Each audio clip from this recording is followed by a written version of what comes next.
La cocina de la mañana tiene otra temperatura que la de la tarde, no por el sol, no por la hora, sino por lo que quedó en el aire después de los gritos de ayer. Lucía está frente al fregadero lavando los platos del desayuno. Un desayuno donde nadie habló. Su hijo se levantó, tomó algo de la alacena sin mirarla y salió por la puerta sin despedirse. No de golpe, no con portazo, simplemente se fue como si ella no estuviera ahí, como si la cocina fuera un pasillo y ella fuera una silla más del mobiliario. Su esposo se fue 20 minutos después. Tampoco la miró. Hay una diferencia entre que alguien no te mire por descuido y que alguien no te mire por decisión. Lucía conoce la diferencia. La lleva en el cuerpo desde hace meses, quizás desde hace más tiempo que eso, si es honesta consigo misma. Ahora está sola en la cocina con el agua del fregadero corriendo y los platos que friega uno por uno sin prisa, porque no hay a dónde ir. Y piensa lo que piensa cada vez que la casa queda así. ¿En qué momento se rompió todo? No tengo una respuesta fácil para esa pregunta. Y no te voy a dar una. Pero sí tengo algo que nadie le ha explicado a Lucía todavía.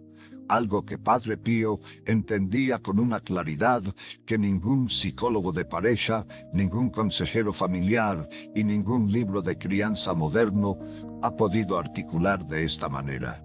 Escúchame bien esta mañana, porque lo que voy a decirte no lo vas a encontrar en ninguna novena, y no te lo va a decir nadie que quiera quedarte bien. La rebeldía de tu hijo y los gritos que llenan tu casa no son una falla tuya como madre, son un síntoma, y los síntomas no se curan atacando al síntoma. Se curan cuando alguien por fin tiene el valor de buscar la causa real. He pasado 18 años como diácono en las parroquias del Centro Histórico de Puebla, acompañando a familias en crisis. He visto madres que llegaban a mí, convencidas de que el problema era el hijo rebelde, el hijo que ya no les habla, el hijo que dejó de ir a misa, el hijo que se junta con quien no debe, el hijo que un día dijo algo que no se puede olvidar y que dejó un silencio en esa mesa que todavía no se ha llenado. Y yo escuchaba. Siempre escuchaba primero, pero después les hacía una pregunta que ninguna esperaba. ¿Cuándo fue la última vez que rezaron juntos como familia? No en misa, no en el aniversario de alguien, no en la posada de diciembre porque es tradición. Juntos, en casa, deliberadamente, como familia que sabe que es familia porque algo más que la sangre los une. La respuesta que me daban casi siempre era la misma: silencio. No el silencio de quien está pensando, el silencio de quien acaba de ver algo que no había querido ver. Padre Pío no fue solo un místico con estigmas, fue un director espiritual de familias durante 50 años en San Giovanni Rotondo. 50 años de confesionario, 50 años de cartas a hijos espirituales que le escribían desde toda Europa con las mismas preguntas que Lucía tiene esta mañana frente al fregadero. ¿Qué hice mal? ¿Cómo arreglo esto? ¿Todavía hay algo que pueda hacer? Y Padre Pío respondía con algo que sus hijas espirituales guardaron durante décadas precisamente, porque no era la respuesta que esperaban. No buscaba la causa en el hijo, la buscaba en el hogar. Hay una carta del epistolario de Padre Pío, volumen 2, que me detuvo la primera vez que la leí. Se la escribió a una madre que se desesperaba por la actitud de su hijo mayor, que había dejado de ir a misa y que le hablaba con desprecio. Una madre que sufría exactamente lo que sufre Lucía esta mañana. Padre Pío no le dio oraciones contra el hijo. No le recomendó novenas para la conversión de los alejados. Le hizo 2 preguntas. ¿Cuándo fue la última vez que tu esposo y tú rezaron el rosario juntos? ¿Cuándo fue la última vez que él se confesó? La madre le contestó que hacía más de 1 año. La respuesta de Padre Pío fue directa. Fue firme. Y fue, a la vez, la cosa más compasiva que alguien le podría haber dicho a esa mujer en ese momento. Allí está la raíz. El hijo no está enfermo. El hogar está frío. Caliéntalo con oración y los sacramentos, y el hijo volverá solo. El hogar está frío. Piensa en esas palabras un momento. El hogar está frío. No el hijo. El hogar. Padre Pío usaba una expresión en dirección espiritual que sus discípulos recordaban siempre. Hablaba de la temperatura espiritual del hogar, no como metáfora poética, como realidad pastoral concreta que él observaba con una precisión que nadie más tenía. Decía que el hogar cristiano tiene una temperatura espiritual que se sostiene por cosas específicas, por los sacramentos compartidos entre los cónyuges, por el rosario familiar, por las imágenes sagradas en la casa y el respeto que se les tiene, por la forma en que los padres hablan entre sí delante de los hijos, por la manera en que resuelven o no resuelven el rencor que se acumula. Cuando esa temperatura se mantiene, los hijos viven dentro de algo que no pueden nombrar, pero que sienten. Un calor, una orientación, un centro invisible que les dice dónde está el norte, aunque no sepan exactamente qué es lo que les está diciendo eso. Cuando esa temperatura baja, los hijos también lo sienten, sin palabras, en el cuerpo, en el estado de ánimo que cambia, en la disposición que se vuelve más difícil, en la irritabilidad que crece sin razón aparente, en la rebeldía que llega como si de pronto el adolescente hubiera decidido volverse insoportable, cuando en realidad no decidió nada. Solo respondió al frío, como todos respondemos al frío, con el cuerpo encogido, con la actitud defensiva, con la agresividad de quien tiene hambre y no sabe cómo pedirla. Padre Pío también describía el hogar cristiano con otra imagen que me ha dado vueltas en la cabeza durante años. Lo llamaba piccola chiesa, la pequeña iglesia. Decía que cada hogar cristiano es una iglesia en miniatura, que tiene su propio altar, que son los cónyuges unidos ante Dios, que tiene su propia liturgia, que son las oraciones compartidas y los sacramentos vividos en familia, que tiene su propia presencia sagrada, que es el Espíritu Santo convocado por esa fe doméstica que nadie más puede ver, pero que es completamente real. Y decía algo más que me interesa que escuches bien. Cuando la iglesia pierde sus sacramentos, pierde su presencia sagrada y se vuelve un edificio vacío. Lo mismo ocurre con el hogar. Sin oración conyugal, sin rosario familiar, sin sacramentos compartidos, la casa se vacía espiritualmente. No de golpe, no en un día, no porque alguien haya tomado la decisión de vaciarla, sino poco a poco. Como se enfría una habitación cuando alguien apaga el calefactor y nadie lo nota hasta que hace mucho frío. Y el demonio, que según la tradición de Padre Pío, aborrece el vacío espiritual con una intensidad que nosotros no alcanzamos a imaginar, lo llena.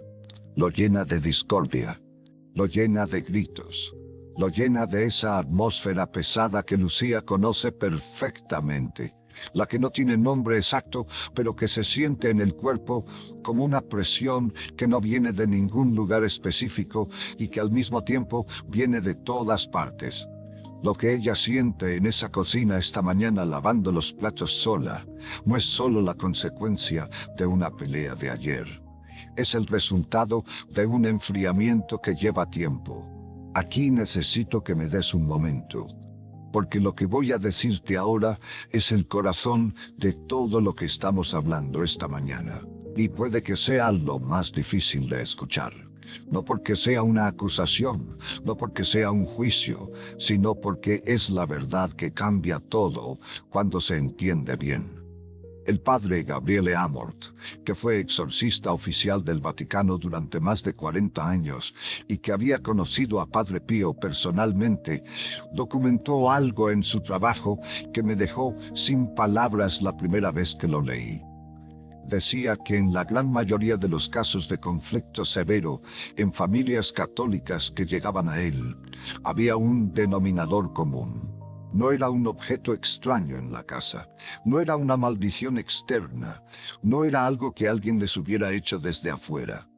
Era el cese del rosario familiar.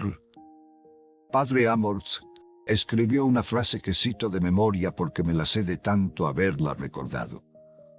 Cuando el rosario desaparece del hogar, la paz desaparece con él. No dijo, puede que la paz disminuya. No dijo, es posible que haya consecuencias. Cuando el rosario desaparece, la paz desaparece. Así de directo, así de claro. Y lo decía como quien ha visto eso verificarse 100 veces en 100 familias diferentes. El catecismo de la Iglesia Católica lo enseña con una precisión que me hace pensar en Lucía cada vez que lo leo. El número 2, 1685, habla del hogar como la iglesia doméstica, y el número 2, 1214, dice algo que casi nadie cita cuando se habla de hijos rebeldes. Dice que los padres son los primeros evangelizadores de sus hijos. Los primeros, antes que la escuela dominical, antes que el catecismo parroquial, antes que ningún sacerdote o ninguna maestra de religión. Los padres. Y cuando los padres abandonan ese rol, no por maldad, no porque sean malas personas, sino por el agotamiento de la vida, por los conflictos que se acumulan, por la rutina que se come todo lo que debería ser sagrado, los hijos quedan sin mapa espiritual. Un niño sin mapa espiritual no se queda quieto. Busca orientación en otro lugar. En el grupo de amigos, en las pantallas, en las experiencias que prometen algo que se parezca a lo que siente que le falta, aunque no sepa nombrar qué es exactamente lo que le falta. Y a veces esa búsqueda ciega, esa búsqueda de calor en un lugar que no tiene calor para dar, se parece mucho a la rebeldía, pero no es rebeldía, es hambre espiritual sin nombre. Pero aquí viene algo que necesito que escuches con mucho cuidado, porque si no lo digo bien, lo que acabo de decir puede convertirse en culpa. Y la culpa y la responsabilidad son dos cosas completamente distintas. La culpa paraliza. La culpa te dice, fallaste, ya no hay solución, ya es demasiado tarde, ya causaste un daño que no tiene remedio. La responsabilidad dice algo completamente diferente. La responsabilidad dice, hay algo que está pasando en este hogar que tiene una causa y que tiene una solución. Y hay algo que tú puedes hacer. Esta noche, con lo que tienes, con quién eres. Padre Pío nunca llegó a las madres que venían a él con hijos rebeldes con la mirada del juez. Llegaba con la mirada del médico. El médico que finalmente te explica el diagnóstico después de semanas de síntomas que nadie había sabido nombrar. Ese médico no te dice, es tu culpa que estés enferma. Te dice, esto es lo que está pasando. Esto es por qué está pasando. Y esto es lo que hay que hacer. Ese es el tono de esta mañana. No la condena. El diagnóstico con esperanza. El rencor que se guarda entre los adultos del hogar tiene una mecánica que Padre Pío entendía pastoralmente antes de que ninguna psicología lo documentara. Lo decía con una imagen que sus hijas espirituales transmitieron palabra por palabra. El rencor del matrimonio es el mayor maestro de la rebeldía infantil. Piensa en eso.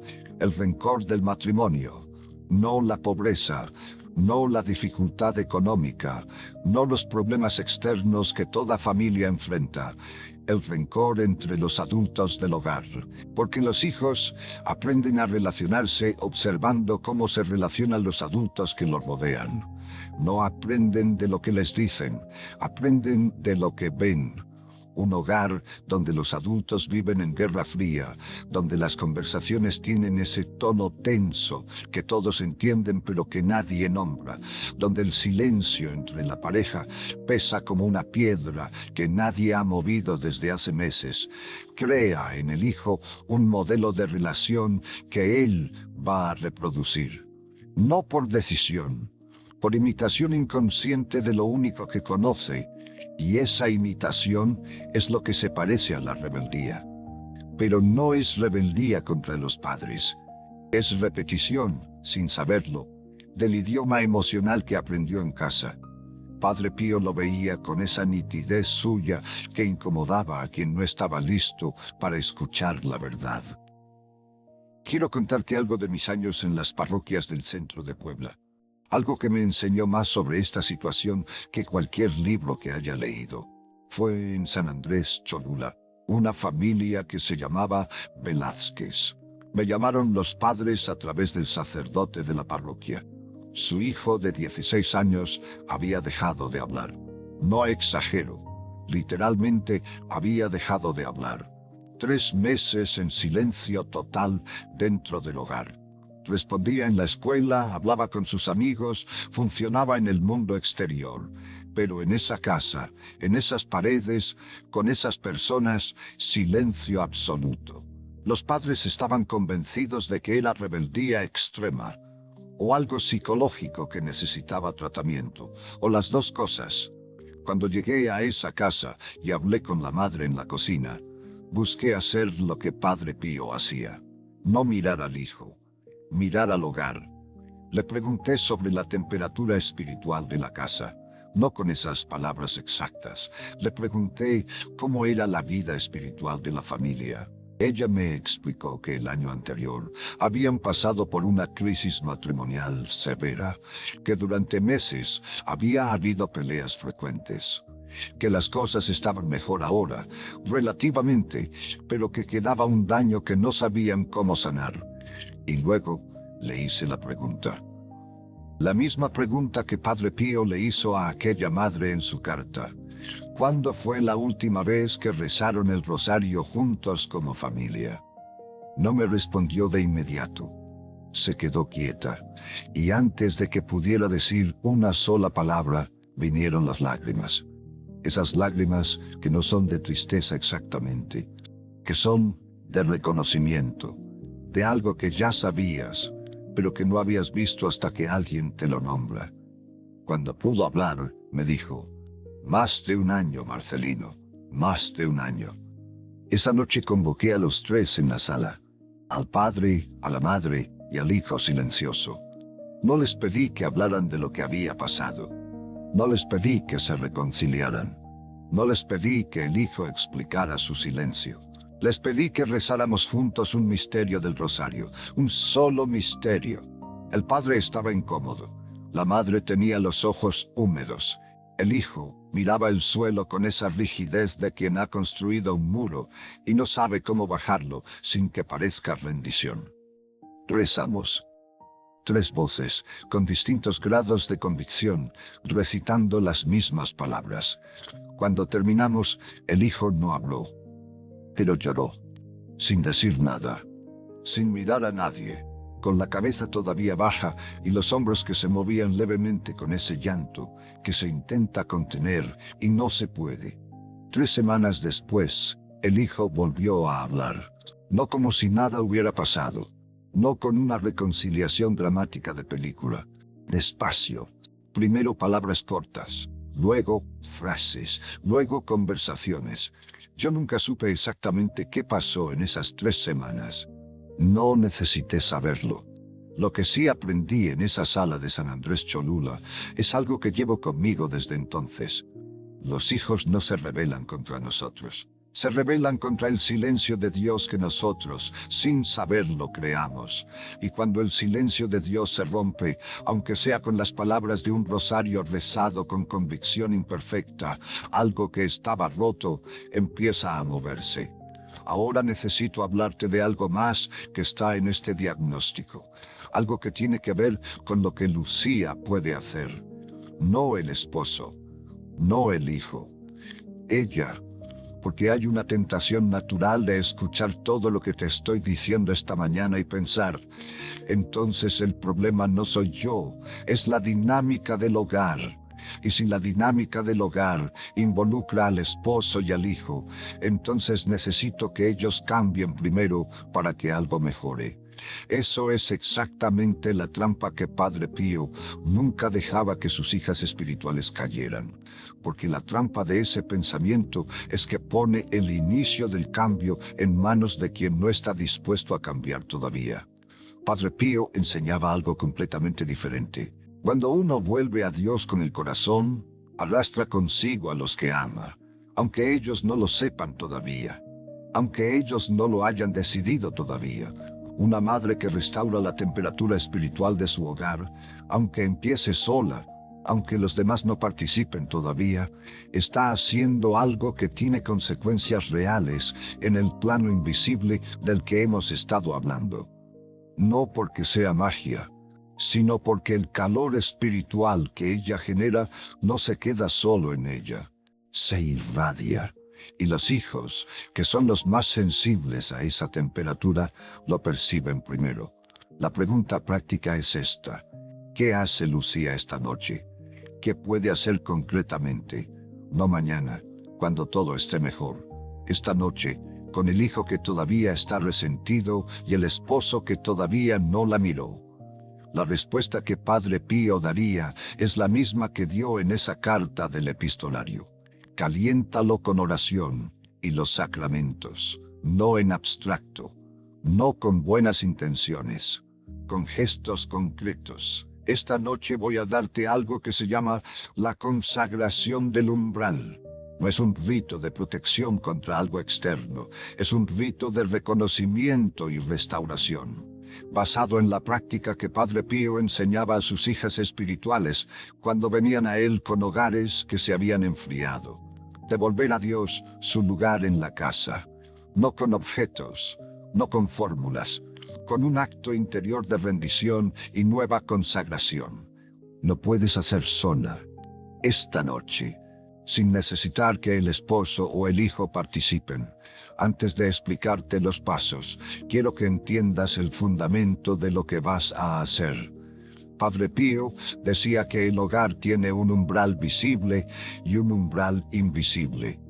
El umbral visible es la puerta de entrada, la que se abre y se cierra con llave. El umbral invisible es la autoridad espiritual que rige lo que entra y lo que sale de ese hogar. Quien tiene esa autoridad determina la temperatura del lugar, determina qué puede operar ahí y qué no puede.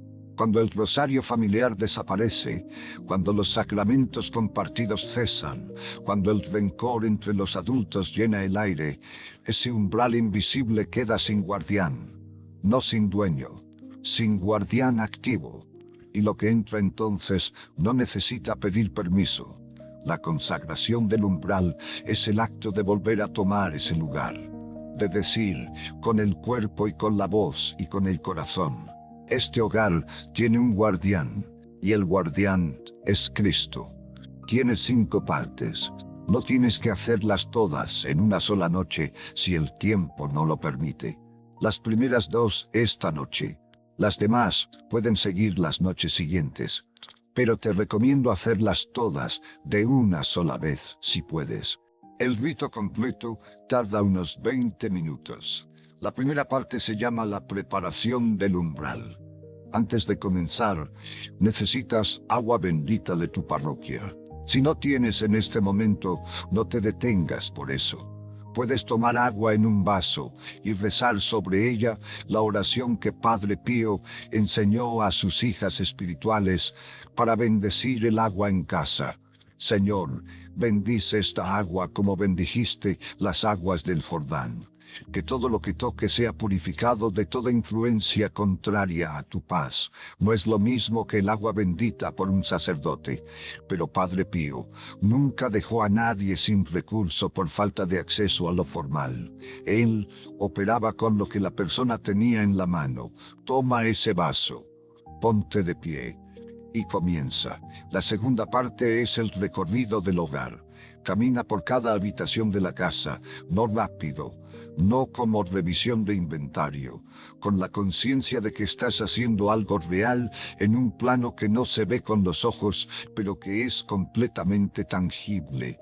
En el cuarto de tu hijo, especialmente, en la sala donde se pelearon, en el cuarto matrimonial, en cada puerta, con el dedo mojado en el agua bendita. Traza una pequeña cruz en el marco de cada puerta. No necesita ser grande, no necesita ser perfecta, solo el gesto consciente. Mientras lo haces, di en voz baja: Padre Pío, intercede por este hogar. Que la paz de Cristo entre donde yo entro, que la rebeldía salga donde yo paso. Si en algún cuarto sientes resistencia interna, si sientes que las palabras no te salen con convicción, no te detengas por eso. Padre Pío decía que la oración que cuesta más rezar es la que más hace falta. Sigue. La tercera parte es la oración central. Esta se hace en el umbral principal de la casa, la puerta de entrada, el lugar por donde todos entran y salen. Párate ahí, con la mano apoyada en el marco de la puerta, y reza en voz alta, aunque sea en voz baja, pero en voz alta, al menos un poco para que el cuerpo participe junto con el corazón. Señor Jesucristo, reconozco que este hogar perdió su calor espiritual. No culpo a mis hijos. Los libero. No me culpo a mí. Me entrego. Te pido por intercesión de San Pío de Pietrelcina que el Espíritu Santo vuelva a ser el dueño de esta casa. Que los gritos sean reemplazados por tu voz. Que la rebeldía sea reemplazada por tu paz. Amén. Esas palabras, no las modifiques, no las suavices, no las conviertas en algo más cómodo de decir.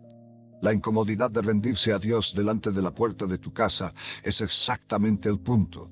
Es la declaración de que el hogar tiene un Señor y que ese Señor no es la rebeldía, ni el enojo, ni el enfriamiento que se ha ido acumulando. Padre Pío enseñó que la consagración del hogar no es un ritual protocolario. Es una reclamación espiritual, una declaración de autoridad. Y esa declaración, hecha con fe, aunque imperfecta, tiene peso en el plano que no se ve. La cuarta parte es el gesto hacia el Hijo. Esta no se hace esta noche, esta se hace al tercer día de haber comenzado. Sin explicar nada, sin contexto, sin abrir una conversación que todavía no está lista para abrirse.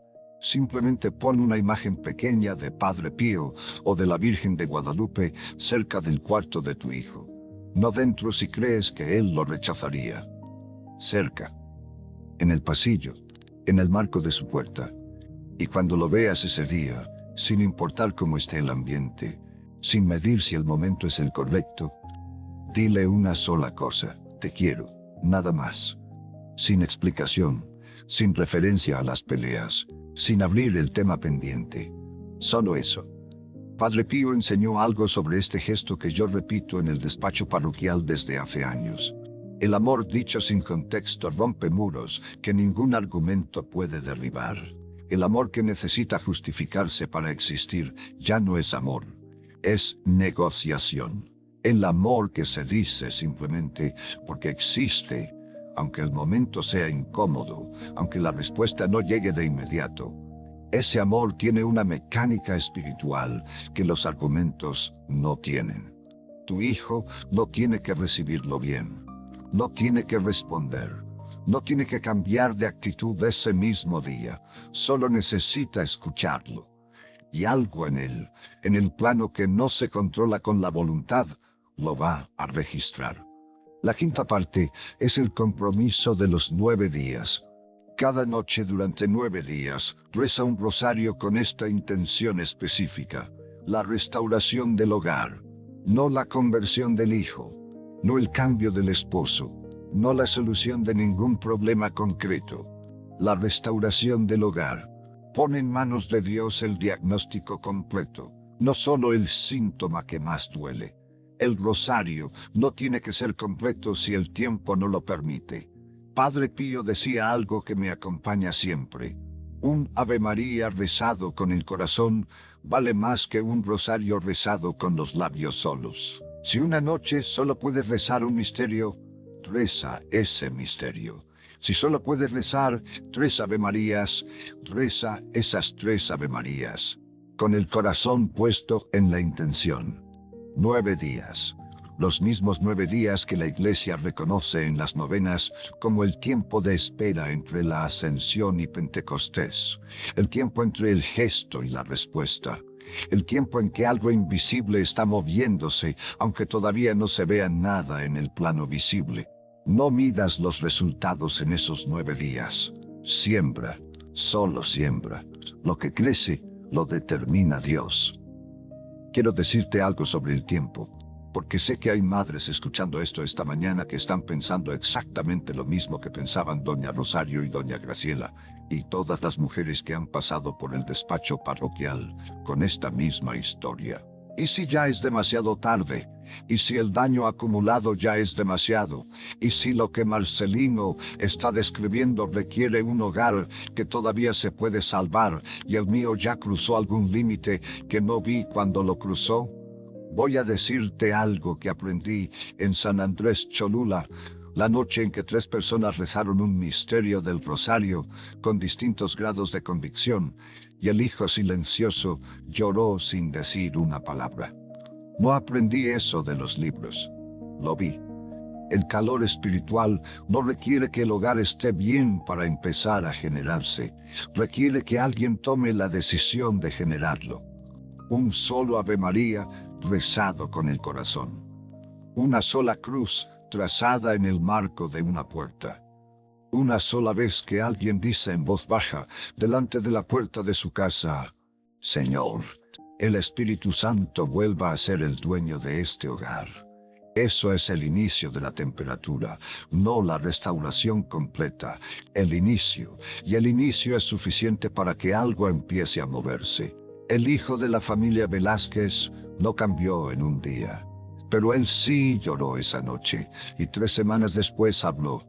Y lo que ocurrió en esas 3 semanas, entre el llanto silencioso y las primeras palabras, no lo sabe nadie excepto Dios. Pero algo ocurrió. Algo que el rosario rezado en esa sala con 3 voces imperfectas puso en movimiento. Permíteme decirte algo más sobre Padre Pío, que va al corazón de todo esto. Hay una enseñanza suya que sus biógrafos documentaron en múltiples fuentes y que yo no he podido olvidar desde la primera vez que la leí. Hablando con un grupo de madres que venían a él con hijos en dificultad, Padre Pío les dijo algo que resumía toda su teología de la familia. Los hijos no se rebelan contra los padres, se rebelan contra el vacío espiritual que los padres dejaron sin saberlo. Devuelvan a Dios su lugar en la casa y el orden regresará. Devuelvan a Dios su lugar en la casa. No crucifijos más grandes, no más estampas en las paredes. En lugar de Dios en la vida doméstica, en la oración compartida, en los sacramentos vividos, en la forma en que los padres se tratan delante de los hijos, en el calor espiritual que se sostiene no por inercia, sino por decisión activa. Cuando ese lugar se pierde, la casa respira diferente, y los hijos respiran diferente porque respiran el aire de la casa. Cuando ese lugar se recupera, aunque sea con pasos pequeños, la casa empieza a respirar diferente. Y los hijos, tarde o temprano, lo perciben, no siempre de inmediato, no siempre de la manera que esperamos, pero lo perciben, porque los hijos son los termómetros más sensibles de la temperatura espiritual del hogar. Y cuando el termómetro empieza a subir, aunque el cambio sea lento y aunque todavía haya frío, el termómetro lo registra. Quiero decirte algo antes de que termines de lavar esos platos. Algo que va directamente a lo que Lucía siente, parada frente al fregadero con el agua corriendo y la cocina en silencio. Ella está pensando que el problema es el hijo, o el esposo, o ambos. Está pensando que el cambio tiene que empezar en ellos para que algo mejore en esta casa. Padre Pío le diría algo completamente diferente. El cambio empieza en el calor, y el calor empieza donde alguien decide generarlo. Esta mañana, en esta cocina, esa persona puede ser ella. No porque sea su responsabilidad cargar con todo sola, no porque el esposo y el hijo no tengan parte en lo que ocurre, sino porque ella es quien está escuchando esto ahora mismo. Ella es quien tiene acceso a esta información en este momento, y la información no transforma nada si se queda solo en la mente. Transforma cuando se convierte en gesto, en oración, en la mano que traza una cruz en el marco de una puerta antes de dormir, en el umbral de la casa, donde alguien dice en voz baja, esta noche, antes de que los demás se acuesten, Señor, el Espíritu Santo vuelva a ser el dueño de este hogar. Esta noche, cuando la casa esté en silencio, cuando el hijo esté en su cuarto y el esposo esté dormido o en donde esté, párate en el umbral de tu casa, con el agua bendita de la parroquia, o con el agua que bendeciste tú misma con la oración que te di. Y empieza el recorrido. Cada puerta, cada habitación, la pequeña cruz en el marco, las palabras en voz baja. Padre Pío, intercede por este hogar, que la paz de Cristo entre donde yo entro, que la rebeldía salga donde yo paso, y cuando llegues a la puerta de entrada, apoya la mano en el marco, y di lo que los santos supieron decir antes que tú, en hogares más rotos que el tuyo, con menos recursos y con la misma fe imperfecta que tú tienes esta mañana. Señor Jesucristo, reconozco que este hogar perdió su calor espiritual. No culpo a mis hijos, los libero. No me culpo a mí, me entrego.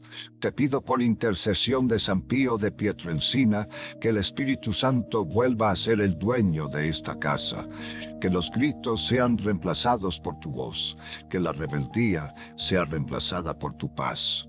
Amén. Al tercer día, pon una imagen pequeña cerca del cuarto de tu hijo y dile: te quiero. Nada más, y por 9 noches, el rosario con la intención de la restauración del hogar. Un misterio basta si el tiempo no alcanza para más. Un Ave María con el corazón basta, si el cansancio no permite más que eso.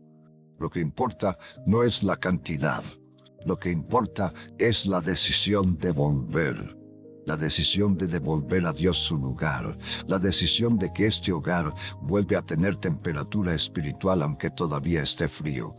El calor empieza con la primera decisión de encender algo, y esa decisión está en tus manos.